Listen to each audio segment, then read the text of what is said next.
Hello. Thank you for joining me today. Please don't forget to like, subscribe, share, and leave me a comment if you enjoy my videos. Welcome to Nomad's Land Studios. Narrations by Rebecca. Nutcracker and the Mouse King by E.T.A. Hoffman. Chapter 4. Marvels.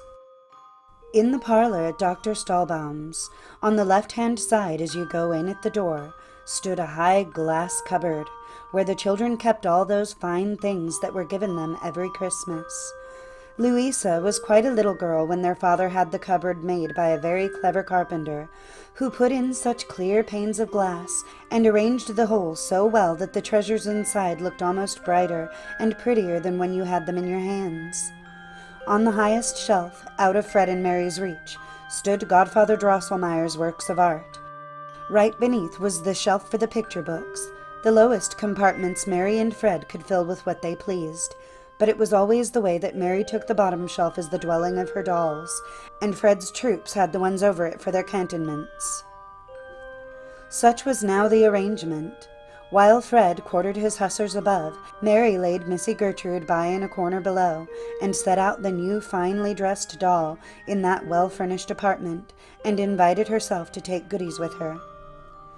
Very well furnished was the apartment, I have said, and it is true, for I know not if you, my attentive reader, Mary, like the little Stahlbaum girl, her name, you know, was also Mary. I mean, whether you possess such a fine flower-chintz sofa, several dear little chairs, a small tea-table, and above all, a very neat, clean little bed for your dolls to take their repose in. All this was in one corner of the cupboard shelf, whose walls here were even papered with pretty pictures, and you can easily believe that the new doll, who, as Mary learned the same evening, was named Missy Clara, found herself very comfortable in this apartment. It was late in the evening, getting on for midnight indeed, and Godfather Drosselmeyer had long gone home, and yet the children could not tear themselves away from the glass cupboard, for all their mothers telling them it was time to go to bed. "To tell the truth," cried Fred at length, "my hussars would like some rest now, and so long as I am looking at them I know that not one of them dare nod." With this he went off, but Mary earnestly begged, "Only a little while, dear mother. Let me stay here only a little longer. I have so much still to look after. As soon as I have finished I will go straight to bed." Mary was a very dutiful, sensible child, so her good mother could, without anxiety, leave her alone among the toys. But in case of her being so much enchanted by the new doll and the other playthings as to forget the candles burning by the cupboard, her mother put them all out. Then only the lamp, which hung from the ceiling in the center of the room, spread a soft, pleasant light around. "Come soon to bed, dear Mary, or you will not be up in good time in the morning," called out the mother as she went off to her own bedroom. When Mary found herself alone, she quickly set about what she had in mind to do, at which, she hardly herself knew why, she did not care to be seen by her mother. All this time she had been nursing the injured Nutcracker in her arms, wrapped in a handkerchief. Now she laid him carefully upon the table, softly, softly unwrapped him, and examined his hurts. Nutcracker was very pale, but yet he smiled with such an air of melancholy kindness that it went right to Mary's heart. "Ah, dear little Nutcracker," she murmured, "don't be angry with my brother Fred for hurting you so much. He did not mean any great harm. He is only rather unfeeling through that rough soldier life, but in other ways a real kind-hearted boy, I can assure you. But now I will take very good care of you, till you have grown quite well and happy again.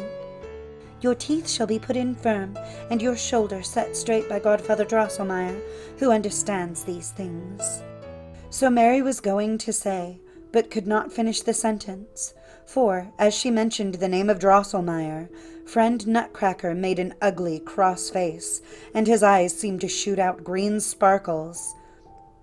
Then, just as Mary was ready to feel terrified out of her wits, there again she saw the worthy Nutcracker's face, as placid as ever with its melancholy smile, and now she knew that a draught in the room, making the light flicker, must have so transmogrified his countenance for a moment. Am I not a foolish girl to be so easily frightened?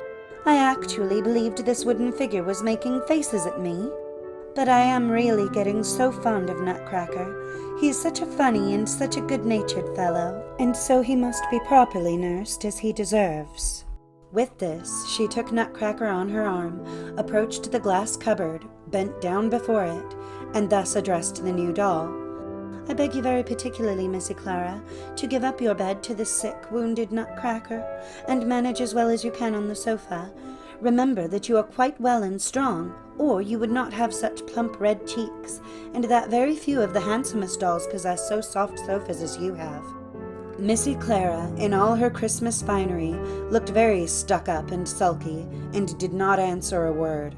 "Why should I make so much work about it?" exclaimed Mary, drawing forward the bed, where she laid Nutcracker very gently and softly, bound up his injured shoulder with a pretty little ribbon from her own dress, and covered him snugly with the bedclothes up to his nose.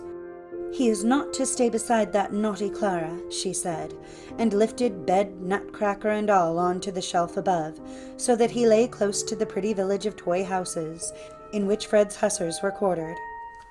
She shut up the cupboard, and was going off to her bedroom, when, "Now listen, children," there began a soft, soft whispering, and stirring and rustling all around her.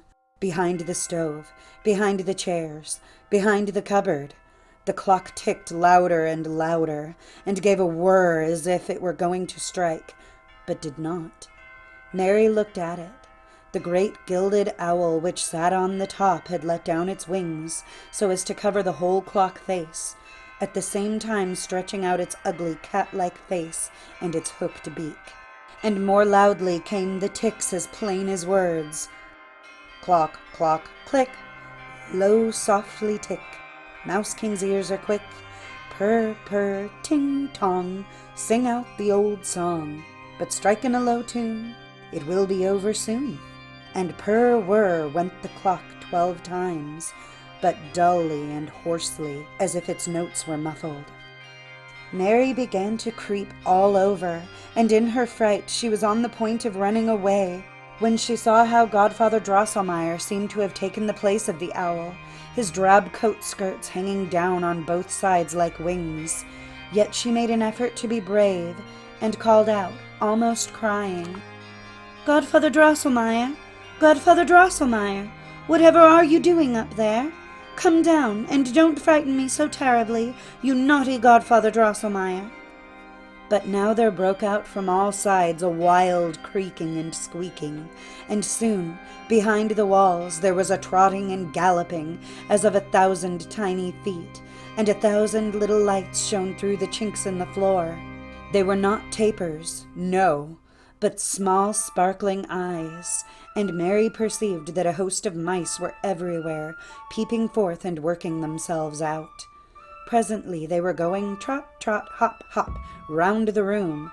Troops of mice, always growing more numerous and spirited, galloped up and down, and at length formed themselves in ranks, as Fred was accustomed to draw up his troops when he gave orders for a battle. This struck Mary as very comical, and, not having any natural horror of mice, like many other children, her dread would have passed off, when all at once there came a squeak so piercing and startling that an ice-cold shudder ran down her back. Oh! What did she now see? Yes, indeed, my worthy reader, Fred, or whatever your name be, I know that your heart is as much in the right place as that of the clever and brave Field Marshal, Fred Stahlbaum. But all the same, had you only seen what came before Mary's eyes, you would have run away on the spot. I believe you would even have jumped quickly into bed and drawn the clothes farther over your ears than there was any need for. Ah, that is just what Mary could not do, for, would you believe it, right under her feet burst up sand and lime and crumbled stone, as if thrown out by some subterranean power, and from the floor arose 7 mouse heads with 7 glittering crowns, hissing and squeaking terribly. Before long, the body also squeezed itself clear, on the neck of which grew these 7 heads, and the huge 7-crowned mouse shrieked with all his throats, 3 times piping out a greeting to his army. that at once set itself in motion and charged trot, trot, pit, pit, dot, dot, straight upon the cupboard, straight upon Mary, who still stood by its glass front. The girl's heart had been beating so violently for distress and terror that she believed it would soon burst out of her bosom, and then she would die. But now all the blood seemed to freeze in her veins. Half fainting, she staggered back. Something went klirr, crack, crash, and the pane of the cupboard, which she had struck with her elbow, was shivered to pieces. At the same moment she felt a smarting pain in her right arm, but at once a weight seemed to be taken off her heart, for she heard no more squeaking and shrieking. All had become still, and, though she durst not look, she thought the mice, scared by the crash of glass, must have scurried back into their holes. But what happened next?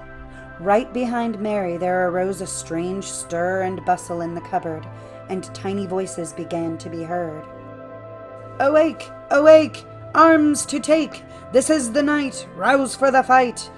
And then pealed out a pleasant, pretty chime of bells. "That is my little bell toy!" cried Mary joyfully, springing quickly up to look. Now she saw how the cupboard was lighted up in some wonderful fashion, and how all its inhabitants were on foot. There were several figures there, besides the dolls, running about in confusion and striking with their little arms. All of a sudden, Nutcracker jumped up, threw the blankets far away, and sprang to his feet on the bed, shouting loudly his war cry of defiance. "Nick, knack, knack! Stupid mousy pack! Crick, crack, whack! Hew, hick, and hack!" And with this he drew his little sword and waved it in the air, and cried, "You, my dear vassals, friends, and brothers, will you stand by me in the hard battle?" At once spiritedly replied 3 clowns, a pantaloon, 4 chimney sweepers, 2 fiddlers, and a drummer. "Yes, Lord, we hold you with steadfast loyalty. With you we march to combat, to victory or death!" And they pressed after the martial Nutcracker, who ventured a dangerous spring from the upper shelf. They, for their part, could well manage the jump, for not only were they thickly clothed in cloth and silk, but there was nothing inside of them but cotton and bran, so down they plumped as softly as bags of wool. But the poor Nutcracker, he would surely have broken arms and legs, for, remember, it was nearly 2 feet high from the shelf on which he stood to the one below, and his body was as brittle as if cut out of matchwood. Yes, Nutcracker would surely have broken his limbs, had not, at the moment he leapt down, Missy Clara sprung from the sofa, and in her arms received the hero with his drawn sword. "Ah, dear kind Clara, how I have mistaken you," sobbed out Mary. "I am sure you must have given up your bed to friend Nutcracker with a good will, after all." And now Missy Clara said, pressing the young hero gently to her silken breast, "Oh, sir, will you, sick and wounded as you are, yet expose yourself to combat and peril? See how eager for the fray are your bold vassals, and how they troop themselves as certain of victory. Clowns, pantaloon, chimney sweepers, fiddlers, and drummer are already down on the field, and the motto figures in my compartment are all astir, preparing for the fight.